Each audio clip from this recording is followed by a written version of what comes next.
ನಿರ್ಮಾಪಕರು ಹಾಗೂ ಕನ್ನಡ ಚಿತ್ರನಟರ ಬಿಕ್ಕಟ್ಟು ಈಗ ವಿಧಾನಸೌಧ ಮೆಟ್ಟಿಲೇರಿದೆ. ನಿರ್ಮಾಪಕರು ವಾರ್ತಾ ಮತ್ತು ಪ್ರಸಾರ ಖಾತೆಯ ಸಚಿವ ರೋಷನ್ ಬೇಗ್ರನ್ನ ಭೇಟಿ ಮಾಡಿ ಸಮಸ್ಯೆ ಬಗ್ಗೆ ಚರ್ಚೆಯನ್ನು ನಡೆಸಿದ್ದಾರೆ. ನಿರ್ಮಾಪಕರಾದಂತಹ ಸಾರಾ ಗೋವಿಂದು ನೇತೃತ್ವದಲ್ಲಿ ಕೆಸಿಎನ್ ಚಂದ್ರಶೇಖರ್, ಗಂಗರಾಜ್, ರಾಕ್ಲೈನ್ ವೆಂಕಟೇಶ್, ಎಸ್ ನಾರಾಯಣ್ ಮತ್ತಿತರರು ಸಭೆಯಲ್ಲಿ ಭಾಗವಹಿಸಿದ್ದಾರೆ. ಇನ್ನು ನಟ ರವಿಚಂದ್ರನ್, ಹಿರಿಯ ನಟಿ ಜಯಮಾಲಾ, ಟೆನಿಸ್ ಕೃಷ್ಣ ಮೊದಲಾದವರು ಕೂಡ ಸಭೆಯಲ್ಲಿದ್ದಾರೆ. ಈ ವೇಳೆ ಮಾತನಾಡಿದ ಸಚಿವ ರೋಷನ್ ಬೇಗ್, ಸಿಎಂ ಆದೇಶದ ಮೇರೆಗೆ ಈ ಸಭೆ ನಡೆಸ್ತಾ ಇದ್ದು ನಿರ್ಮಾಪಕರು ಹಾಗೂ ನಟರ ನಡುವಿನ ಬಿಕ್ಕಟ್ಟು ಬಗೆಹರಿಸುವ ಪ್ರಯತ್ನ ಮಾಡೋದಾಗಿ ತಿಳಿಸಿದರು. ಇನ್ನು ಸಾರಾ ಗೋವಿಂದ್ ಮಾತನಾಡಿ, ನಟರು ಸಮಯ ಪಾಲನೆ ಮಾಡುವುದು, ರಿಯಾಲಿಟಿ ಶೋಗಳಲ್ಲಿ ಭಾಗಿಯಾಗುವುದನ್ನು ಸೇರಿದಂತೆ ಹಲವು ಬೇಡಿಕೆಗಳನ್ನು ಸಚಿವರೊಂದಿಗೆ ಚರ್ಚಿಸುವುದಾಗಿ ತಿಳಿಸಿದರು.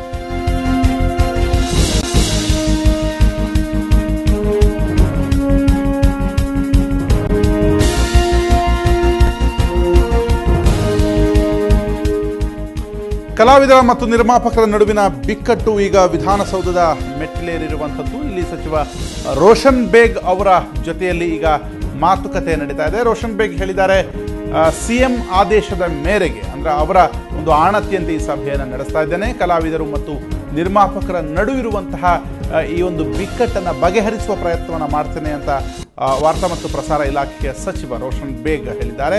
ಫಿಲ್ಮ್ ಚೇಂಬರ್ನಲ್ಲಿ ಚಿತ್ರ ನಿರ್ಮಾಪಕರ ಪ್ರತಿಭಟನೆಯ ಹಿನ್ನೆಲೆಯಲ್ಲಿ ಇದು ನಡೆದಿರುವಂಥದ್ದು. ಈಗ ನಿರ್ಮಾಪಕರಾದಂತಹ ಸಾಕಷ್ಟು ಜನ ಇದರಲ್ಲಿದ್ದಾರೆ. ಅದರ ಜೊತೆಗೆ ನಟ ರವಿಚಂದ್ರನ್ ಹಾಗೂ ಇನ್ನಿತರರು ಕೂಡ ಈ ಸಭೆಯಲ್ಲಿ ಪಾಲ್ಗೊಂಡಿದ್ದಾರೆ. ಈ ಕುರಿತಾಗಿ ಇನ್ನಷ್ಟು ಮಾಹಿತಿಯನ್ನು ಪಡೆಯಬಹುದು. ನಮ್ಮ ಪ್ರತಿನಿಧಿ ಮಸೂದ್ ಸಂಪರ್ಕದಲ್ಲಿದ್ದಾರೆ. ಮಸೂದ್, ಈ ಒಂದು ಫಿಲ್ಮ್ ಚೇಂಬರ್ನ ಗಲಾಟೆ ಏನಿದೆ ಅದೀಗ ವಿಧಾನಸೌಧದ ಮೆಟ್ಟಿಲೆತ್ತಿರುವಂಥದ್ದು. ರೋಷನ್ ಬೇಗ್ ನೇತೃತ್ವದಲ್ಲಿ ಒಂದು ಸಭೆ ನಡೀತಾ ಇದೆ. ಸಭೆಯಲ್ಲಿ ಯಾರೆಲ್ಲ ಭಾಗವಹಿಸಿದ್ದಾರೆ ಮತ್ತು ಈಗ ಸದ್ಯದ ಸಭೆಯ ಫಲಿತಾಂಶ? ರಾಘವೇಂದ್ರ, ನಿರ್ಮಾಪಕರು ಇಷ್ಟು ದಿನಗಳವರೆಗೆ ಚಲನಚಿತ್ರ ವಾಣಿಜ್ಯ ಮಂಡಳಿಯಲ್ಲಿ ಪ್ರತಿಭಟನೆ ಮಾಡ್ತಾ ಇದ್ರು. ಅಲ್ಲೂ ಕೂಡ 2-3 ಸುತ್ತಿನ ಸಭೆಯನ್ನ ಕಲಾವಿದರ ಜೊತೆ, ನಟರ ಜೊತೆ ಮಾಡಿದ್ರು. ಆದ್ರೂ ಕೂಡ ಅದು ವಿಫಲ ಆಯಿತು. ಆ ಹಿನ್ನೆಲೆಯಲ್ಲಿ ಬಿಕ್ಕಟ್ಟು ಪರಿಹಾರ ಮಾಡ್ಕೊಳ್ಳೋದಕ್ಕೋಸ್ಕರ ನಿರ್ಮಾಪಕರಿಗೆಲ್ಲ ಈಗ ಸರ್ಕಾರದ ಮಟ್ಟಕ್ಕೆ ಬಂದಿದ್ದಾರೆ. ಅಂದ್ರೆ ಈಗ ಅವರು ಸಚಿವ ರೋಷನ್ ಬೇಗ್ ಅವ್ರ ಜೊತೆ ಮಾತನಾಡ್ತಾ ಇದ್ದಾರೆ, ಒಂದು ಚರ್ಚೆ ಮಾಡ್ತಾ ಇರುವಂತದ್ದು. ಈ ಸಭೆಯಲ್ಲಿ ಹಲವಾರು ನಿರ್ಮಾಪಕರು ಮತ್ತು ಕೆಲವರು ನಟರು ಕೂಡ ಭಾಗಿಯಾಗಿರುವಂತದ್ದು. ಮುಖ್ಯವಾಗಿ ರೋಷನ್ ಬೇಗ್ ಅವರು ಸಿಎಂ ಅವರ ಆದೇಶದ ಹಿನ್ನೆಲೆಯಲ್ಲಿ ಈ ಸಭೆ ಮಾಡ್ತಾ ಇದ್ದಾರೆ. ಬಿಕ್ಕಟ್ಟನ್ನ ಪರಿಹಾರ ಮಾಡ್ತಾನೆ ಅನ್ನೋ ಭರವಸೆ ಇಟ್ಕೊಂಡಿದ್ದಾನೆ ಅನ್ನೋ ಮಾತನಾಡಿದ್ದಾರೆ.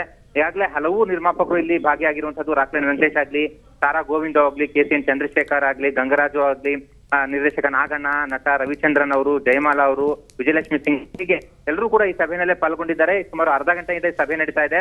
ಅವರ ಬೇಡಿಕೆಗಳು ಏನಂತಂದ್ರೆ, ಈಗಾಗಲೇ ನಟರು ರಿಯಾಲಿಟಿ ಶೋಗಳಲ್ಲಿ ಭಾಗಿಯಾಗಬಾರ್ದು. ಒಂದ್ ವೇಳೆ ಭಾಗಿಯಾದ್ರೂ ಕೂಡ ಆ ಕಾರ್ಯಕ್ರಮ ಪ್ರೈಮ್ ಟೈಮ್ ನಲ್ಲಿ ಬರಬಾರ್ದು. ಅಂದ್ರೆ 10 ಗಂಟೆ, ರಾತ್ರಿ 10 ಗಂಟೆ ನಂತರ ಬರಬೇಕು ಅನ್ನುವಂಥದ್ದು. ಮತ್ತೆ ನಟರು ಮುಖ್ಯವಾಗಿ ಸಮಯ ಪಾಲನೆ ಮಾಡುತ್ತಿಲ್ಲ ಅನ್ನುವಂಥ ಆರೋಪ ಕೂಡ ಇದೆ. ಈ ಎಲ್ಲಾ ಬೇಡಿಕೆಗಳನ್ನ ಈಡೇರಿಸಬೇಕು, ಮತ್ತೆ ಕಲಾವಿದರ ಜೊತೆ ಸಹಮತ ಇರಬೇಕು ಅನ್ನುವಂತಹ ಬೇಡಿಕೆಯೊಂದಿಗೆ ಈಗಾಗಲೇ ಸಭೆ ನಡೀತಾ ಇದೆ. ಇದೊಂದು ಟ್ರಯಲ್ ನೋಡ್ಬೇಕು. ಮುಖ್ಯವಾಗಿ ಈ ರೋಷನ್ ಬೇಗ್ ಅವರು ಇವರ ಬಿಕ್ಕಟ್ಟನ್ನ ಪರಿಹಾರ ಮಾಡ್ತಾರಾ ಇಲ್ವಾ ಅನ್ನೋಂಥದ್ದು. ಯಾಕೆಂತಂದ್ರೆ ಈಗಾಗಲೇ ಅಂಬರೀಶ್ ಅವ್ರ ಜೊತೆನೂ ಕೂಡ ಸಾಕಷ್ಟು ಸುತ್ತಿನ ಸಭೆ ಮಾಡ್ತಾ ಇದ್ದಾರೆ. ಇವತ್ತು ಕೂಡ ಒಂದು ಸಭೆ ಆಯ್ತು. ಆದ್ರೂ ಕೂಡ ಬಿಕ್ಕಟ್ಟು ಸದ್ಯಕ್ಕೆ ಪರಿಹಾರ ಕಾಣುವ ಲಕ್ಷಣ ಕಾಣಿಸ್ತಾ ಇಲ್ಲ. ಈಗ ಸರ್ಕಾರದ ಮಟ್ಟದಲ್ಲಾದ್ರೂ ಕೂಡ ಬಿಕ್ಕಟ್ಟು ಪರಿಹಾರ ಆಗುತ್ತಾ ಅನ್ನೋದು ಕಾದು ನೋಡಬೇಕಾಗಿದೆ. ರಾಘವೇಂದ್ರ, ಥ್ಯಾಂಕ್ ಯು ಮಸೂದ್ ನಿಮ್ಮೆಲ್ಲ ಮಾಹಿತಿಗೆ.